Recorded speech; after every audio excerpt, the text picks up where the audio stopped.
abadde agenda ggwamu amaanyi mu byakola. And at the same time, my objective is that this word will meet someone who is feeling weak in what they are doing. So basically we have like 3 categories of people. Kakati tulina emitendera gy'abantu nga basatu. We have people that are doing things. Tulina abantu nga waliwo kyokola. Make sure you are not doing nothing. Kakati gwe kakassa tiwaakiri olina kyokola. Because many people, if you ask them what are you doing, they will tell you nothing. Kubanga abantu abasinga obabuuza ki kyokola ne baga tewali kyenkola. So make sure you are not doing nothing. Kakati kakassa nti nno gwe kyokola si kyekyo tewali. Because if you do nothing, you become nothing. Kubanga bw'obanga gwe tewali kyokola era ofuuka tewali. So right now I want to talk, there is a group that is called those people that are doing something. They have what they are doing. Kakati waliwo ekibinja ky'abantu nga bano bo balina kye bakola. We have another group that is finishing something. Kati ate waliwo abalala nga babadde ne kye bakola naye nga batuuse okukimaliriza. There you will find that you're talking about people that work on the basis of contracts. Kati twogera ku bantu nga mwe mukola bana contracts. We have people that have been working for 7 years for the same company, and this person is like, enough is enough. Waliwo abantu ng'obadde okola okumala emyaka 7 oba ng'ogamba nti kimala kati nkooye. So you're finishing something. Kati waliwo ky'omaliriza. Then we have others that are beginning something. Ate waliwo n'abaliko kye batandika. So the other category of nothing doers is also there. Kakati waliwo ate ne bali abataliiko kye bakola. So basically my talk this week, or the days that I'll be talking or preaching, I'll be basically trying to throw some light on those areas. Kakati mu wiiki eno nze ngenda kubeera nga ngezaako okutangaaza ku mitendera egyo gye twogeddeko. First question is, what are you doing? Ekisookera ddala kye nandikubuuzizza nti kikyokola. What are you doing? Kikyoliko oba kikyokola. It is quite important to know what you're doing.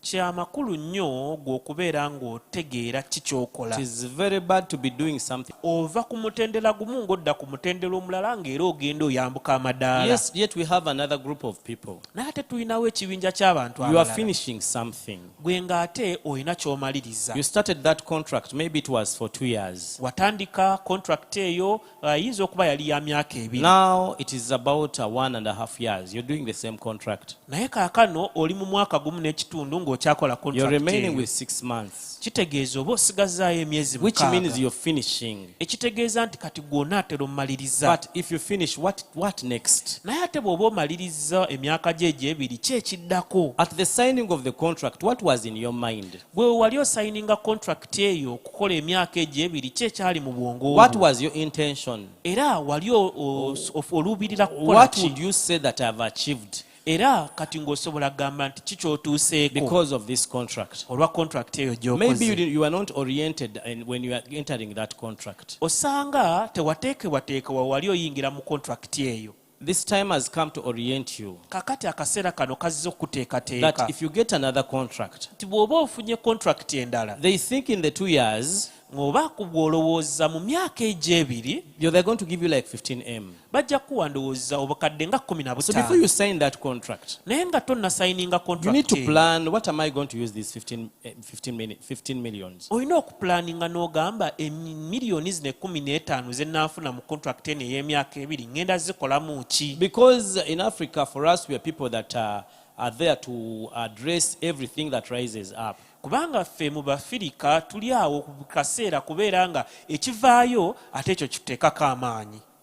The door at my grandmother's place has broken down. I'm getting 15M, I get 1M and I send it. But I had planned that the 15M, I'm going to buy a plot of land after that contract. Nali nsazeewo nga ntandika contract eno nti bwe naafuna obukadde 15 mu myaka gyange 2 ngenda kugulamu ettaka. Naye ate kaakano bankubidde essimu baŋŋambye oluggi lwa maama wo mu kyalo luguddemu. Kakati weetaaga oggyeko akakadde kamu okaweereze mu kyalo bakole oluggi olwo. Your brother is at the police, he stole someone's chicken. Bannange muganda wo baamusibye ku poliisi yabbye enkoko. So I'm not saying that we should not help people. Sigamba nti nno tetulina kuyamba bantu. But if you're entering a contract, Naye bw'oba oyingira contract if we are doing something, bw'obanga olina ky'okola, we should have a purpose why we are doing it. oteekwa okuba n'ekigendererwa We should lwaki have okola. objectives and goals of why we are doing what we are doing. Era tuteekwa okuba n'ebiruubirirwa n'ebyo ebitusindiikiriza okukola ekintu ekyo This kitukola. pushes us to the next level. Kakati kino kitusindika ate ku mutendera Because if oguddako. you're finishing something, Kubanga bw'obanga olina ky'omaliriza, it means you're going to begin a new thing. kati awo kitegeeza ate waliwo ekipya ky'ogenda In otandika. this world, you cannot have a time to rest.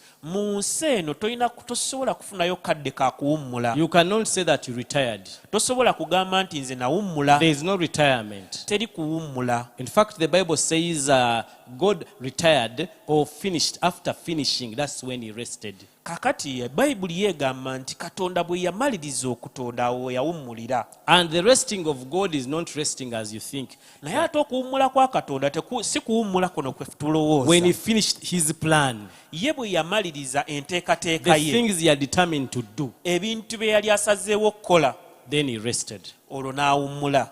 He rested from that work. N'awummula okuva ku ogwo omulimu. And that work has its own principles that will push it on. It doesn't have to come back again and cause me to have a child. There is a principle that causes me to have a child. It's within. Omulimu ogwo Katonda gwe yakola yaguwa ennono zaago ezigwongerayo buli kaseera katalina kujja gyeri okuyambako ofuna omwana kuba ye yateekawo ennono ezongerayo omulimu ogwo Genesis gwe chapter yakola. 2 verse 1 says, read, thus the heavens and the earth and all the host of them were finished.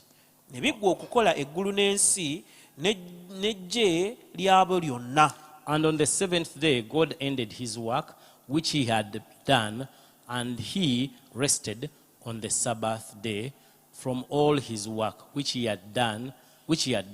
Katonda n'amalira ku lunaku olw'omusanvu emirimu gye yakola, n'awummulira ku lunaku olw'omusanvu mu mirimu gye gyonna gye yakola. We are not permitted to rest until we have finished. Tetukkirizibwa kuwummula paka nga tumaliriza. So what have you finished that causes you to rest? Ki ky'omaliriza ekikuleetera okuwummula? So this brings me to the point that I've said, we have people that are doing something, we have people that are finishing something, and we have people that are beginning something. That is the cycle. Kakati okyo ne kindeetera ku kye twogedde ku luwalo luno nti waliwo abantu abalina kye bakola, waliwo abamaliriza kye bakola, ate waliwo abatandika You kye bakola. should be somewhere in that cycle. Kakati mu luwalo olwo lwe twogeddeko olina okubaako w'oli. As you're finishing that contract, that thing, that job you have been on for 10, 15 years, 12 years, you have been a housemaid, whatever you're saying that I'm winding up with this. Ng'ofundikira omulimu ogwo oba yonna gy'obadde okolera emyaka 15, myaka 2, myaka 12, gwe ng'ogamba nti kati bannaye nfundikira kino. You should be having a plan of what you're going to begin. Oteekwa okuba n'enteekateeka y'ekyo ky'ogenda okutandika. You must not finish until you begin. Tolina kumaliriza nga tonnatandika. Don't go away from that job until you have somewhere you're going. Bannange tova ku mulimu ogwo paka ng'ofunye ate awalala We gy'ogenda. plan our next move when we are still on this assignment. Kakati tuteekateeka kye tugenda okukola ekiddako naye nga tukiteekateeka tukyakola kino kye tugenda okuvaako. So this week I want to talk about the mindset of work. Kakati mu sabiiti eno oba wiiki eno yonna njagala kubeera nga nkola ku ndowooza y'okukola, nga njogera ku ndowooza I get it from y'okukola. Nehemiah chapter 4 verse 14. Era nga njijja mu Nekemiya 4 olunyiriro lw'14. We shall read verse 8. Tujja kusomawo olunyiriro lw'8. Verse 8 says, Nekemiya 4. wow, it must be verse 6. Verse 6, eh? So we built the wall, and the entire wall was joined together up to half its height. For the people had a mind to work. Awo ne tuzimba bbugwe yonna n'egattibwa wamu okusituka we yenkana obugulumivu, kubanga abantu bassaayo omwoyo eri omulimu. For the people had the mind to work. Verse 6, for the people had the mind to work. Nekemiya 4:6, kubanga abantu bassaayo omwoyo eri omulimu. So we built the wall, Kati olwo ne tuzimba bbugwe, and the entire wall was joined together era bbugwe yonna neeba ng'eggattiddwa wamu up to half its height, okutuuka wakiri awo okwenkanankana. for the people had a mind to work. Kubanga abantu balina endowooza ey'okukola. The mind to work. Era nga baalina endowooza If you ey'okukola. can give me amplified, I can see what it talks. Now, listen, Nehemiah is giving us a testimony. Kakati Nehemiya atuwa obujulizi. Remember, we have Ezra and we have Nehemiah. Jjukira tulinawo Ezera ate tulinawo ne Nehemiya. Ezra, under the guidance of is under Zerubbabel and Joshua, they are building the temple. Nehemiya ng'ali wansi wa Zerubbabel ne Joshua baali bazimba weema, The temple, yekalu. yeekaalu. Nehemiah is building the perimeter, the wall of Jerusalem, Naye not ng'ate the ye- temple. Nehemiya tazimba tempo naye ng'azimba bbugwe eyeetooloola Yerusaalemi Now you yonna. need to go on your map and look at Jerusalem. Kakati oyina okuddayo ku maapu y'ensi n'olaba Yerusaalemi. The man built all that city, he built a fence around it. Kakati omusajja ono yazimba bbugwe okwetooloola ekibuga Yerusaalemi kyonna. Yet he was not working with them. He just came and mobilized the people who were in that very city, and he caused them to build. Ye yali tasula mu kibuga ekyo, naye bwe yajja okuva gye yali n'akunga abantu abaali basula mu kibuga ekyo ne bazimba bbugwe okukyetooloola. With the few resources that he came with, N'ebikozesebwa ebitono bye yajja nabyo, he was able to ignite and catalyze the people to build the fence around the temple and the city. yasobola okukuma omuliro mu bantu bano n'abaagazisa okukola ne basobola okuzimba bbugwe okwetooloola ekibuga kino I Yerusaalemi. don't want us to think that it was an easy task. Saagala ffe tukirowooze nti guno omulimu gwali mwangu nnyo. Sanballat, Tobiah, and the Arabs were against him. Sanibalaki, Tobiya wamu n'Ab'Ebuwalabu baali nga bamulemesa. They mocked him. Era nga They were putting rubbish in everything that he was doing. nga bamukyokooza era nga ne buli kyakola bakiyiwako amazzi. But he's giving us a testimony that the reason why he was able to build Naye atuwa okujulira era atugamba nti ensonga lwaki yasobola okuzimba n'akola ekyo kye yakola. he says, so we built the wall, and all of it was joined together to half its height. The people had a heart and mind to work. Agamba nti ne tuzimba bbugwe yonna n'egattibwa wamu ekitundutundu ekyalina okuzimbibwa, kubanga abantu bassaayo omwoyo n'omutima okukola. The attitude to work Kakati omwoyo gw'oteeka mu kukola will cause you to do big things that are bigger than life.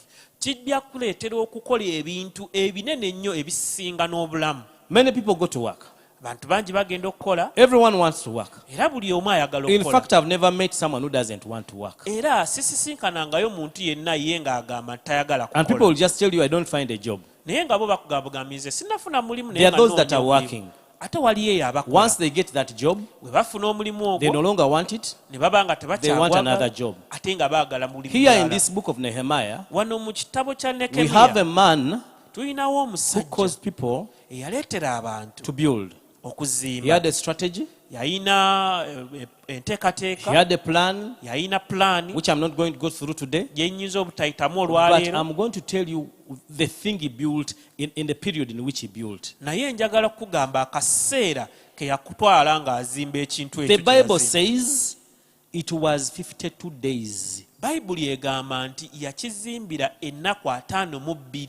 That is chapter 6, verse 15. Olwo lw'essuula ey'omukaaga olunyiriri olw'e15. So the wall was finished on the 25th day, of Elul, in 52 days. Bwe kityo bbugwe naggwa okukola ku lunaku olw'amakumi 25 olw'omwezi Eruli mu nnaku 52. I don't know 52 days is almost 2 months. Simanyi naye ennaku 52 ndowooza gy'emyezi ng'ebiri. He built a fence just up here. We have a fence that was built around the tombs. I think it took like 6 months to build only that. Just a small plot. Bugwe yonna wano tulinawo bugwe gye baazimba ku Masiro. Ndowooza yatwala emyezi 6 just okugizimba ku poloti obupoloti. I want you to imagine a city. Naye bwe njagala olowooze ekibuga 52 days. nga mu nnaku 52. And Nehemiah gives us a secret why it was possible. Era Nehemiya atuwa ekyama lwaki baasobola okukikola mu nnaku 52. The people had a mind and a heart to work. Kubanga abantu baateekayo omwoyo era balina omutima okukola. We have a group of people right now Tuyinayo ekibinja ky'abantu mu kaseera that kano are on jobs that they don't want, nga bali ku mirimu naye nga tebagyagala, that are on work that they don't want. nga bali ku mirimu gye bakola naye nga tebaagala And all kukolayo, they want is just to get something to put on your mouth that day. era nga bo ekibatwalayo kufuna kye banaateeka ku mumwa We should kulya. change the mindset of work. Kati twandikyusizza engeri gye tulowooza ku mirimu. Paul talks to the Colossians and he gives them counsel about work. Pawulo ayogera n'abakolosaayo n'ababuulira n'abaako amagezi g'abawa ku kukola. And he says in chapter 3, verse 23, Era ng'ayogeramu ssuula ey'okubiri olunyiro lwa 23 that whatever your hands finds to do, nti buli kintu kyonna omukono gwo kye kusanga okukola, do it with all your heart. kikole n'omutima gwo gwonna. Do it with all your heart. Kikole n'omutima gwo gwonna. If you are to be questioned, singa obuuzibwa ekintu kyonna, what you're doing right now, kikyokola mu kaseera kano, are you doing it with all your heart? bannange ekyo kyokola okikola n'omutima gwo gwonna. Because we start with the people that are working. Kubanga tutandise n'abantu abo abalina kye bakola. It is Colossians chapter 3, verse 23. Abakolosaayo 3:23. Whatever may be your task, ti kyonna gwe kye wandyagadde okukola, work at it heartedly, buli kyonna kye mukolanga mukolenga n'omwoyo, not as for men, si nga ku lw'abantu, as for the Lord. naye nga ku bwa Katonda If you were to waffe. clean this table Singa bakuwa emmeeza eno and okugiyonja it is your work, nga gwe mulimu gwo, after cleaning it ng'omaze ogiyonja and they are paying you at the door, ne bakusasula ng'omaliriza omulimu they ogwo, tell you that that table ne bakugamba emmeeza eyo is what the Lord is going to use. Katonda gy'agenda okukozesa. Ronnie, would you come back and clean it again? Nsobola okudda nenziramu ate n'engiyonja. Why? Because when you are cleaning for men. Kubanga gwe wabadde ogiyonja okusooka, wabadde omanyi ogiyonjeza muntu. So Paul is telling us, Kakati Pawulo atugamba for us to do things with excellence, nti ffe okukola ebintu byaffe mu ngeri ensukkulumu. to have right now. Singa gwe omuntu akwata kamera eyo, And as you're holding the camera, era ng'okutte kamera eyo, you're seeing Denis and Ronnie. ng'olaba Denis ne Ronnie abali mu maaso go. But as you're holding that camera with ease, you're doing this on the laptop, whatever you're doing other things as you're doing this. You're doing dual things. Ng'okola ebintu bya mirundi ebiri, wankubadde okutte kamera naye ate eno ne ka WhatsApp ko okaliko, olina essimu yo olina kyokola naye ng'ate ne wano On okola. turning your eyes, you see that it's the Lord seated. Ogenda okujja amaaso go bw'oti ku ssimu ng'oli ku kamera, ogolaba nga wabadde watudde Denis, watuddewo Katonda. How would you hold that camera? Kamera eyo wandigikutte otya? If they give you to wash dishes, Singa bakuwa okubeera ng'oyozza ebintu bye after baliriddemu, washing those dishes, bw'omala okwoza ebintu ebyo bye and you have put baliriddemu, them on the sink, wherever you can put them, ng'obyanise awo wonna w'obyanise, and they tell you, ne bakugamba the mugs and the things you're going to use, you have washed. nti ebikopo, amasowaani n'ebintu byonna by'oyozezza. There is a meeting, God and the angels, they are going to talk about Job. Waliwo meeting y'abamalayika ne Katonda nga bagenda okwogera ne ku Yobu. They are going to use them.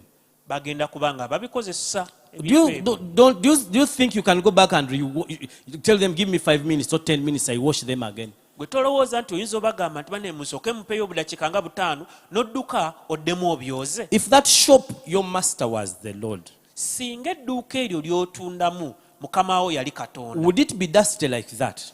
lyandibaddemu enfuufu bw'etyo. So Paul is telling us, he's giving us an attitude of approaching work. Kati Pawulo atuwa engeri endowooza gye tulina okukozesa nga tuli ku mirimu gyaffe. He says, whatever.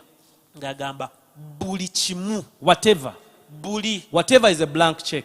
Buli kitegeeza olina oteekawo osobola oteekawo buli ky'oyagala. Washing, worshipping, cooking, cleaning, using the toilet. N'okubeera ng'okozesa toilet ogyeyambisa.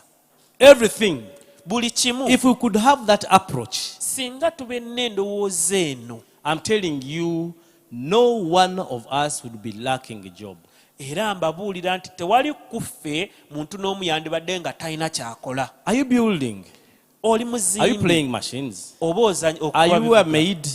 Oli wawaka oyambako mirimu do you work in the market? Oba okola mu katale? Whatever. Buli kimu. Whatever you do, buli kye mukola, do it with your heart, kikole n'omutima gwo gwonna, as unto the Lord, ng'olinga akikola ng'okikolera Katonda, not unto men. So si ng'akikolera abantu. So the approach, the reason why we do things in a mediocre way is because we are doing it for men. Kakati ekituleetedde okukola ebintu mu agenda okukozesa. If you're to do all the settings, just whatever you do, buli kimu ky'okola, do it with all your heart.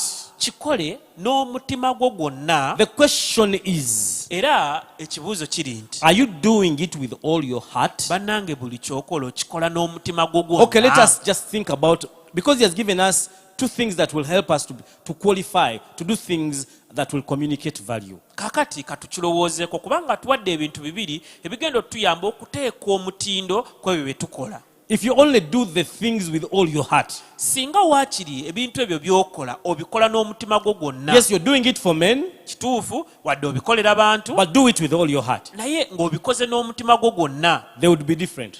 Awo kitegeeza the results will be different. Era n'ebivaamu bijja babyanjawulo. On that job it will be very hard, however much that person that you're working for is vile. I'm telling you, you would be indispensable. Naye newankubadde nga omukozesa oba gw'okolera muntu muzibu nnyo bw'ate ggwe ajja kuba tayagala kuta.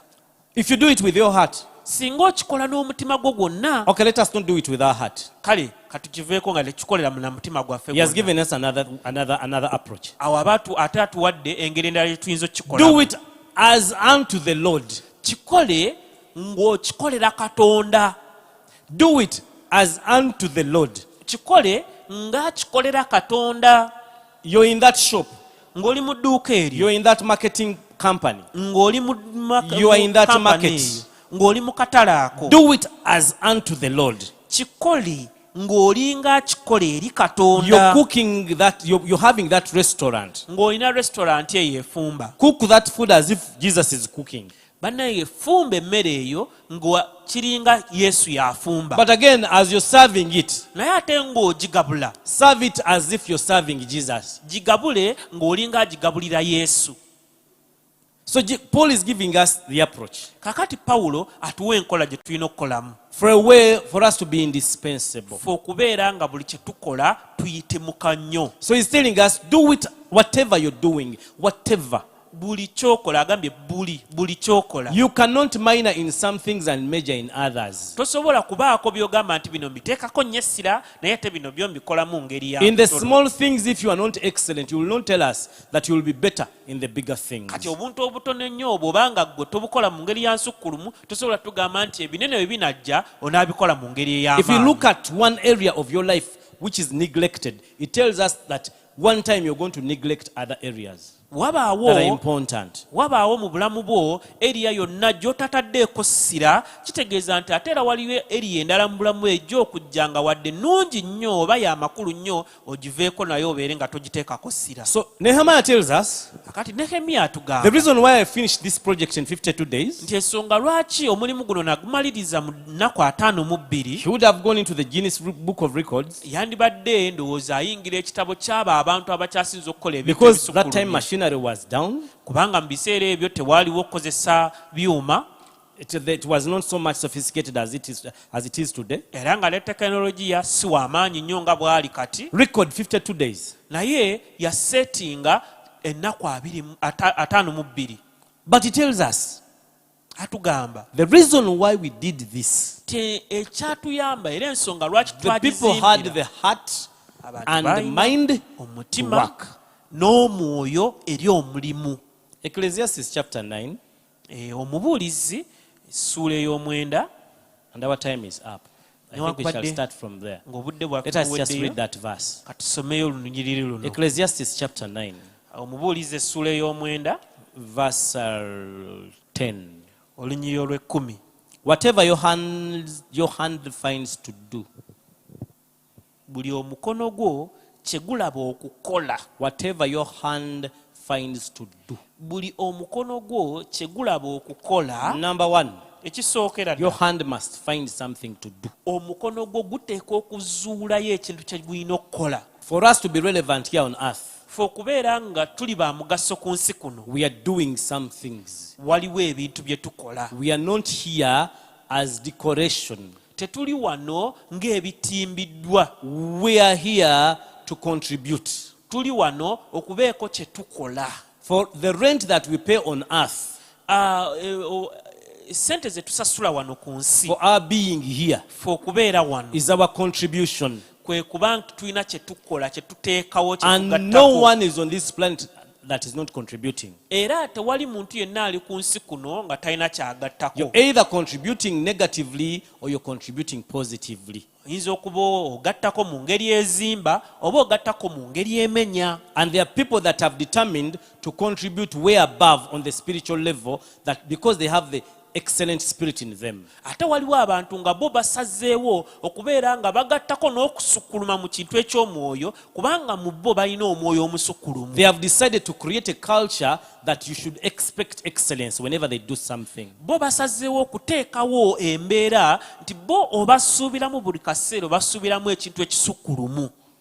So here is telling us, the wise man Solomon is telling us, that whatever your hand finds to do.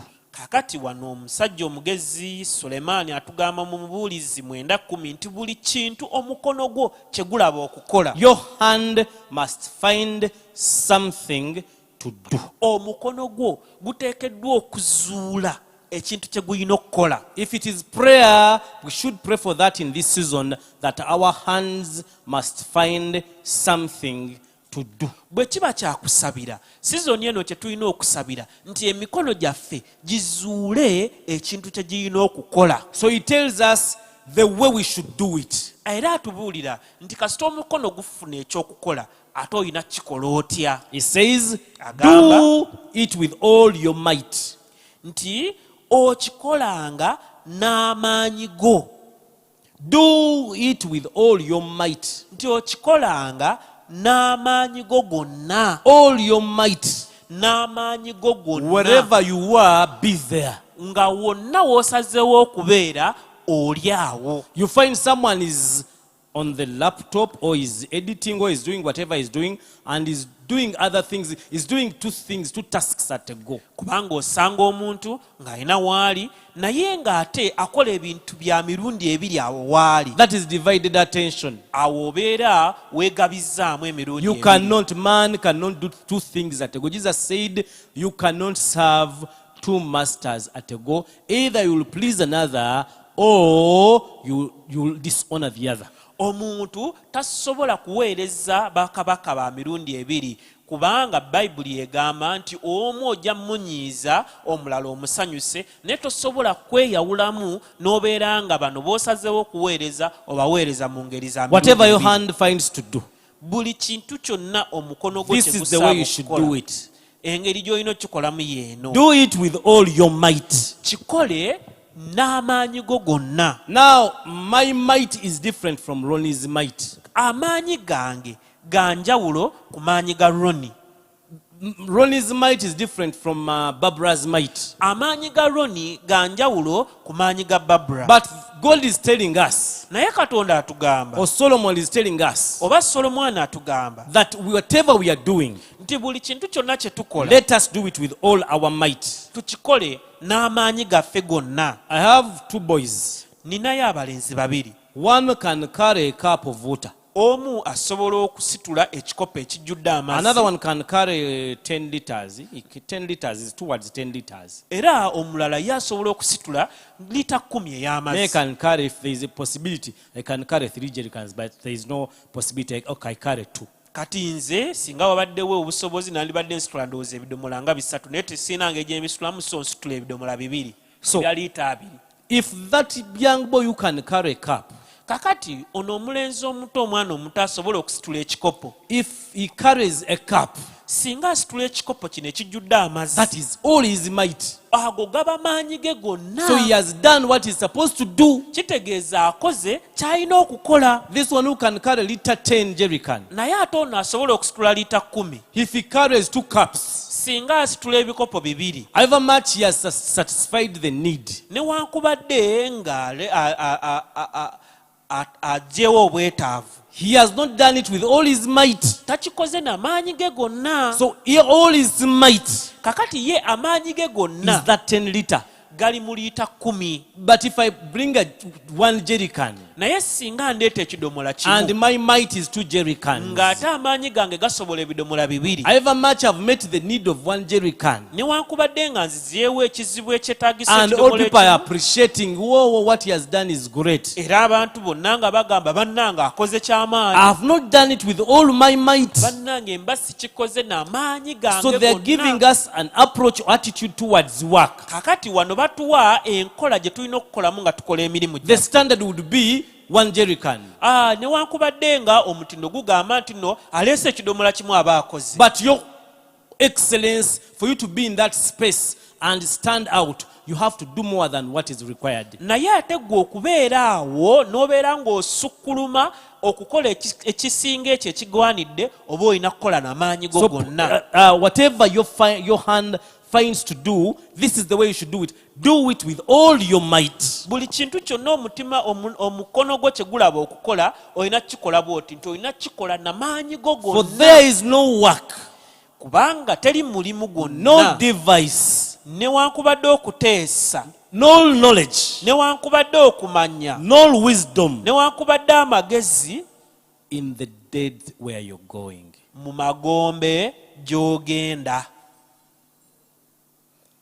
That should give you objectives and goals. Kino kiba kirina okuwa ebiruubirirwa n'engeri gy'olina okukolamu It should ebintu. give you that whatever you're doing, it has a time frame. Era kirina okukulaga nti buli kyokola kirina akaseera kaakyo. Nze nakulira mu Butembeeyi. I grew up as a hawker. Naye gye nakoma ngenda neeyongera mu buweereza. But the more I continued into this ministry, ogenda oba oyiri bw'oyita ku street oku ku Loom Street, oyita ku Loom Street emisinde omukono piu, Pastor Denis, onjya mukwano gwange jangu omubuzeko. Olese omuntu ku dduuka, ogenze munoonyeza ka memory card, ono akukwata mukono mbu asooka omubuzeko Pastor Denis mubuzeko. Kati nga speed egenda ekendeera ng'abaana bakwa outrunning because buli kintu kiriko time frame. everything has a time frame. Omusajja atunda ebikwanso, A person who sells safety pins, obalaba mu tawuni nga musajja muzeeyi, you see them when they are elderly people, ng'atunda ebikwanso n'ebyangwe bino ebiganda. but selling safety pins and local.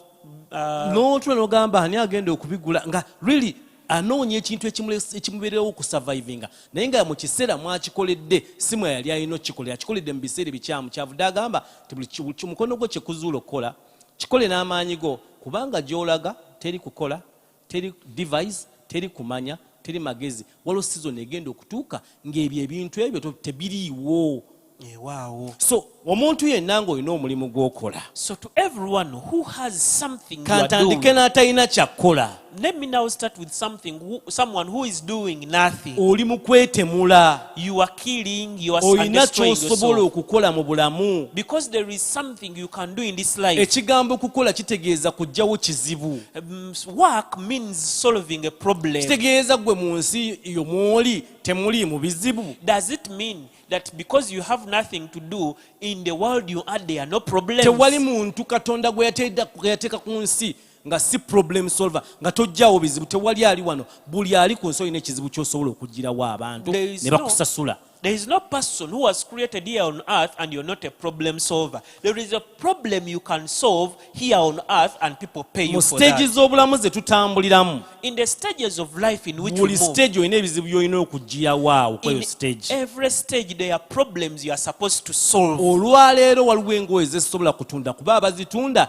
balina okuba nga bazambadde nga balina n'okuba n'ebika by'enviiri bye balina byesobola kubeera nabyo Today there are some kinds of styles of clothes I cannot sell because the people selling them or who can sell them are supposed to be wearing them and they have to style themselves in a certain way which I cannot era do. nga bakasitoma sisobola baguza And I cannot sell to certain customers. kuba n'okugitunda obutunzi sisobola kukitunda Because even just selling that particular cloth, I cannot sell it. kati ngezako okugamba muti buli olina season katonda zaakuwadde nga bw'olina okukolera ekintu ekyo kasita tokikola woonaddako kikola kijja kuba tekikyakugasa nga tekiri appropriate kyenvudde gamba funa omukono gwo kye gukola So that's why I'm telling you that you're supposed to do something in its particular season, because a season will come when you cannot do that particular thing. That's why I'm saying find something your hands ekibuuzo olwaleero can do. kyenkulekera So- okola ki The question I'm leaving with you today is, what are you doing? okola ki What is your hand doing? ekibuuzo ekigoberera ekyo And the following question to that question, okikola otya how are you doing it? kubanga abasinga mulina bye mukola Because many of you have things that you're naye doing, ng'engeri gye tubikolamu and yet the way we are doing them, nga mugubya bugubya when you are instead breaking. ng'okola bambi sigamba nti tokola And the truth is you are doing something. naye ng'okola kwokola bakuwa essaati ojoze ng'ogubyangubye nga nyini yagamba senga yagirese nga bambi okola naye ng'oli mu kugubya And if it is washing clothes, if again you are making the shirt more dirty.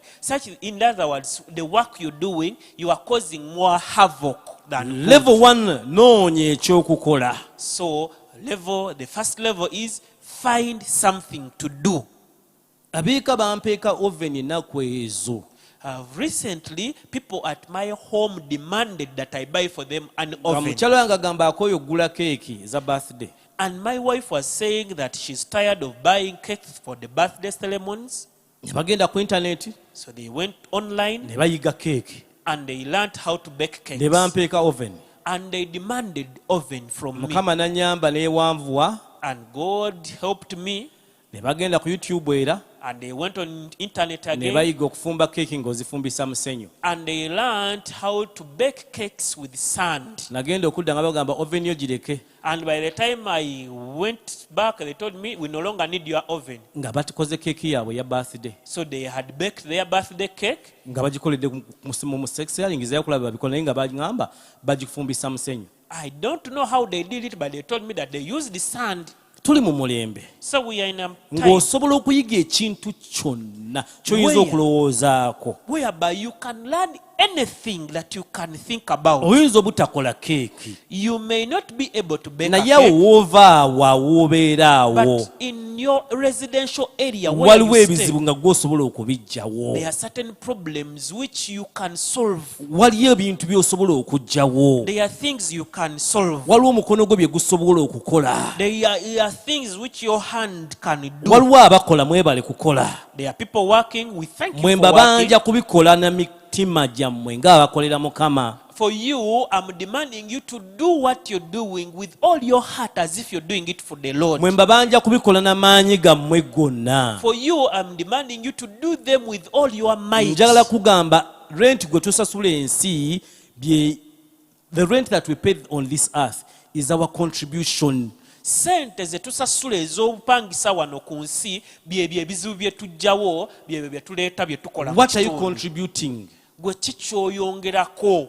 What are you contributing to the wealth of this world? Gwe kikyoyongerako ku bugagga bw'ensi? What is your difference of coming here? Era waleetawo njawulo ki gwe bwe wajja? You're being here, what difference do we have? Era kireetawo njawulo ki bw'oba ng'oli? What is your brand? Because your brand, no one can have you cannot have my brand. Don't even tell Wekoya. My brand is mine and your brand is yours, and we need reduce the lines of people who want promotions. Ojja kuba okendeza ku bitugoberera ebingi. Buli ku mulimu gw'engenda babangoba ku mulimu gw'engenda ebimu ebitugoberera tujja kuba tubisalidde amagezi gyebiri naye ebimu tujja kuba tubigobye. And you would have reduced on the things the so-called following you. Mukama abawa omukisa. May God bless you. Amen. Tweyanziza nnyo tweyanzege Musumba Denis olwa okutubangula mu ngeri eyo, era nange ndowooza ngenda kufuna okuba nga nteekamu amaanyi ate n'omutima n'omwoyo mu ekyo kye mba nsazeewo okukola. So tujja gye muli mu kaseera kano abali online, manyi tuluddewo nnyo okubeera nga tuwuliziganya okuva eyo gye muli, naye ate bw'oba obuuliza ddala ekibuuzo okuyita nga okibuuliriza ddala mu ebyo byennyini bye tusomye, ate kiba kikola bulungi nnyo. Musumba Denis tumweyanza nnyo kuba mumanyi muntu mukozi, era nange waliwo bye namuyigirako okukola, waliwo byamma okumbangulamu mu kukola, era nkwebaza nnyo olw'omutima ogwo, kubanga si mukozi bukozi naye ate alina n'omutima ogwagazisa ogwagaliza, akuwa ne ku magezi n'akuwabula n'okuwabula. So Mukama ateera nekyendabye nti kyoyogerako tokyogerako bwogezi, naye kyekyo kyennyini kyoli. Ebintu bye mulabyeko ng'akola abikola n'omutima gwe wonna. So abali ku YouTube, Facebook amu ne Zoom musobola okuweereza ebibuuzo byammwe awo mu comment section ne tuba nga tubiddamu. Lowooza Musumba nga tufune ebibuuzo tuweeyo abantu babeere nga bawaayo mu kaseera kano. Mobile money mujja kuweera ku 0785 058 540 ngambi 0785 058 540. Abaweerayo ku Airtel mujja kuweerayo ku 0706 540 102 oba 0706 540 102.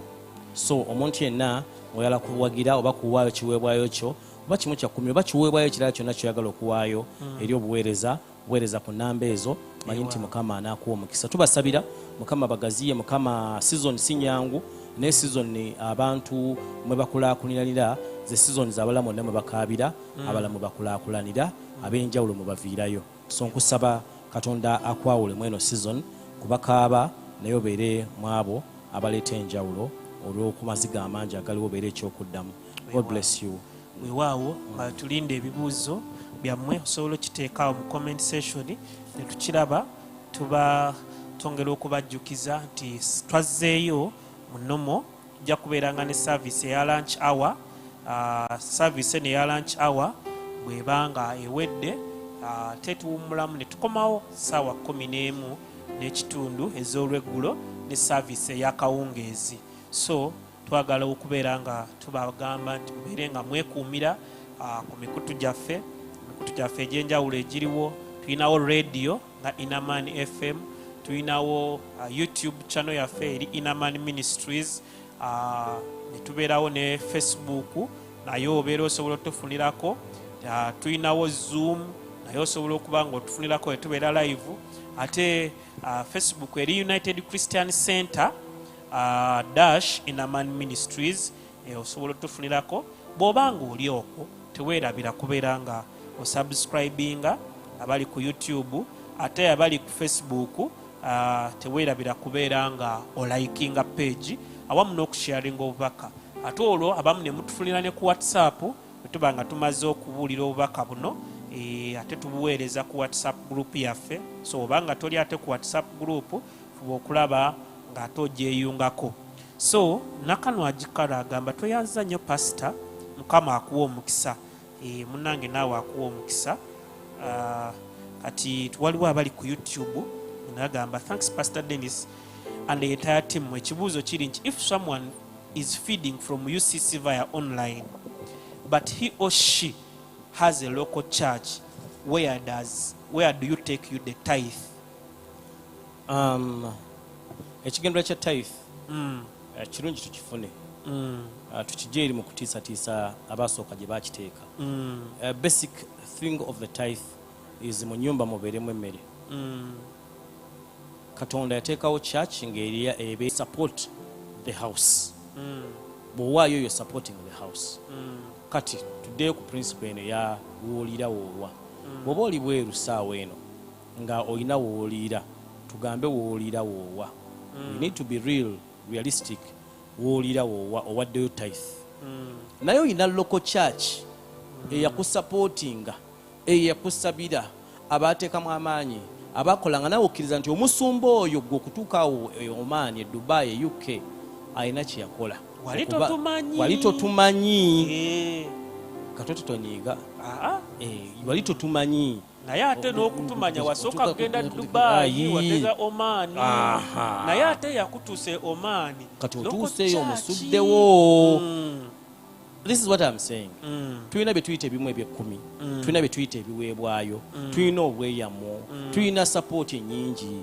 Beera gwe no Katonda akuwa amagezi. Mulembe gwe tulimu omwoyo mutukuvu atulungamya. Omwoyo gwalimu embeera omwoyo mutukuvu akulungamya. Nti wano oba oliira ku UCC. Waawe ekimu eky'ekkumi. Nebeera concerned ku buli kintu ekigenda mu maaso ku local church gye wava. Kituufu. Nti kiki tibaagala kuzimba, beetaaga mabaati. Naye teweerabira nti ate naawe wagenda kuzimba dream yo. Kyogambye wali ekigendererwa. Ekigendere kyakuta tokyerabira. Tokyerabira. Ogenda contract ka milioni 15 ogyekemu ekimu eky'ekkumi milioni 15 ziba sente meka? Milioni kamu kitundu ye tithe yaako mu myaka 2. N'obusiru bukuba, n'obutamanya bukuba. Kati what we need to do, local church gye wava, they did a lot of work okuba nti otuuka e Dubai. Katonda mu kisa kye na connecting ku United Christian Center. Jiwe Katonda kyakugambye jiwe, if it is tithe jiwe. Oba committinga bagambe bannange yonna vaayo, you cannot bigere bibiri. Obagambe bannange bwenzire Uganda ngenda kudda ku UCC. Naye weerabira ekigambo kye bayita royalty. Kintu kikulu mu bulamu. Abantu tebali royo abasinga. Royalty kintu kikulu. Oba katete kye mu Luganda nti wali abantu abakusabira ogende Dubai. Yes, oli Dubai. Naye beera n'omutima, at least ba supporting yo n'ekintu ekitono. Netowerabira bwana bo. N'ekigendererwa kyo ky'osomesezzaako wali lwaki? Wali nnyo ennyonyi. Naye Musumbwa osomesezza kuba abalala sijja biddamu ebyabalala katugende n'ebyo. Nandase Josephine agamba nti Musumba Mukama yeebazibwe. Kibuuzo kyange kiri wakati wa Yokaana omubatiza ne Yokaana eyabikkulirwa. Bakola ki? They confuse me. Oyo y'omuntu omu oba banjawulo? Okay, John the Baptist yabeerawo yakulira Yesu ekkubo. John the Baptist taata we Zakariya ne yani ne Elizabeth bibadi taata we ne maama we. Yokaana omubatiza John the Revelator muganda wa James, muganda wa John the Baptist tetumumanyi. John the Revelator muyigiriza wa Yesu. Yawandika ekitabo John the Revelator yawandika ekitabo ky'okubikkulirwa. Yokaana ekisooka, Yokaana ekyokubiri, Yokaana ekyokusatu n'enjiri ya Yokaana. Ye muyigiriza wa Yesu. Yesu gwagamba omuyigiriza gwe yali asinga okwagala. Ontegedde? Yokaana omubatiza si muyigiriza wa Yesu. Yokaana omubatiza kati John the Revelator n'awandika ekitabo kya John. Ebbaluwa ya Yokaana esooka ey'okubiri n'eyokusatu n'ekitabo ky'okubiri kimuyisa Revelator nti okubikkulwa Katonda kwe yabikkula okwa Mukama waffe Yesu n'amugamba agenda okukwasa abaddu be yakukwasa ani? Yokaana. Kyava yitibwa Apocalypse, aturevealingira. Tweyanziza nnyo, tweyanziga ensonga eyo girambuludde bulungi. Bano abantu banjawulo nnyo. So Nantumbwe Justine naye agamba oyinza okuba nga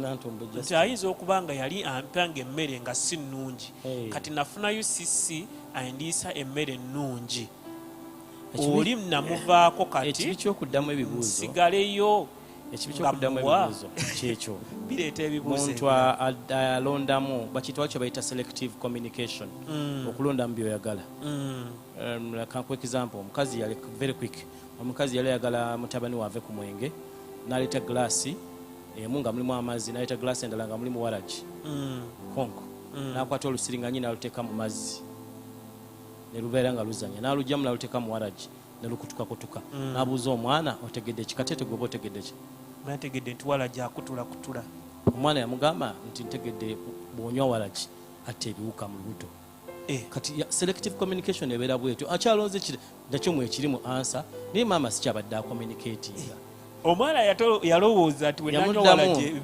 ebiwuka bijja ffa ajja kutta ebiwuka mu lubuto maama naaba ng'aweddeyo naye kyenjagala kyekino nti bwe twogera ku tithe wano twogera ku church ng'okyalina tithes ennungi nabo betwogerako nga local church yo ekyaliyo tebalina buzibu betwogerako wewali conflict esobola kubeera munti omusajja omubi muleke oba mutwale awo tebabaawo conflict ndeka ekibi oba sikireka awo tewali omuntu abuuza oba mulwadde okubuuza ekyo naye ekitubuuzisa always kwe kubanga yo obuuza between good and excellent ekintu ekirungi n'ekisingako tufunira conflict teri afuna conflict ku kawunga akatayidde nkalya oba sikalya kawunga akatayidde ne mwoga akaawa byonna sirya